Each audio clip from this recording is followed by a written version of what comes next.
Hey everyone, welcome to my channel. তো আজকের ভিডিওটা হচ্ছে আমাদের গ্রাম মানে শিবপুরের সরস্বতী পুজো নিয়ে।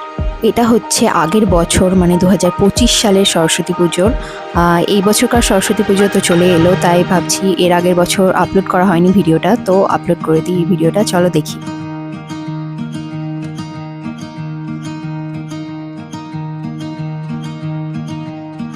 তো যারা জানো তো জানোই, আর যারা জানো না যে আমাদের শিবপুরে খুব সরস্বতী পুজো হয়, মানে অনেক আগে থেকেই প্রচুর ঠাকুর হয়। সরস্বতী পুজোর খুব ধুমধাম হয়, যেরকম আমাদের পাশের গ্রাম চাঁদেরঘাটে যেরকম কালী পুজোয় ধুমধাম হয়, সেরকম আমাদের এখানে সরস্বতী পুজোতে খুব ধুমধাম হয়। তো সবাই যারা আসেনি কোনো দিন তারা অবশ্যই এসে আমাদের গ্রামে সরস্বতী পুজো দেখতে এই বছর।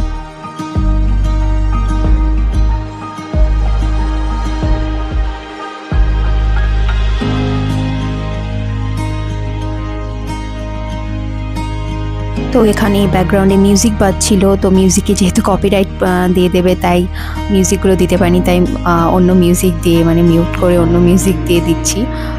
তো মিউজিক দিয়ে তো বেশি ফিল আসতো ঠাকুর দেখতে, বাট অফ রাখতে হয়েছে মিউজিকটা। তো এখানে যে পাখিদের রাজ্য নিয়ে একটা মানে থিম করেছিল, এই থিমটা খুবই সুন্দর ছিল। চারিদিকে পাখিদের আওয়াজের একটা মিউজিক দেওয়া ছিল, আর ব্যাকগ্রাউন্ডে অন্য গান বাজছিল, তাই ওটা আমি অফ করে রেখেছি। খুবই সুন্দর লাগছে।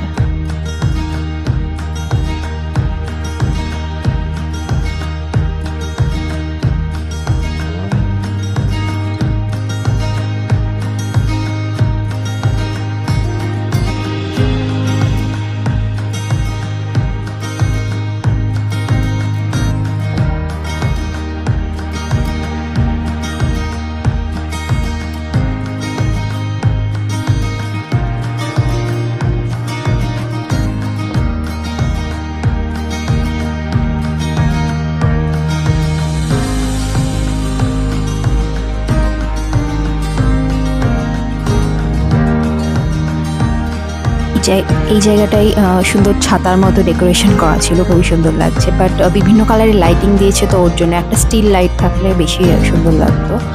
বাট ডেকোরেশনটা সুন্দর ছিল। তো এই বছরে একটা জিনিস, যে প্রত্যেকটা মণ্ডপেরই কিন্তু ঠাকুরগুলো খুব সুন্দর ছিল। এই বছর ঠাকুরগুলো খুবই ভালো হয়েছিল। আর দেখা যাক এই বছর কি ডেকোরেশন বা কি থিম করে আর কি ঠাকুর হয়। তো সবাই অবশ্যই আসবে আমাদের গ্রামে ঠাকুর দেখতে। তো আরও অনেক অনেক ঠাকুর হয়েছিল, কিন্তু সেগুলোর ভিডিও তোলা হয়নি। তো যেটুকু তুলেছিলাম ভিডিও, সেটুকুই আপলোড করলাম। তো thank you so much for watching this video. See you in the next video. Until then, bye. আর চ্যানেলটি সাবস্ক্রাইব করতে আর ভিডিওটি লাইক করতে যেন ভুলো না। Bye bye.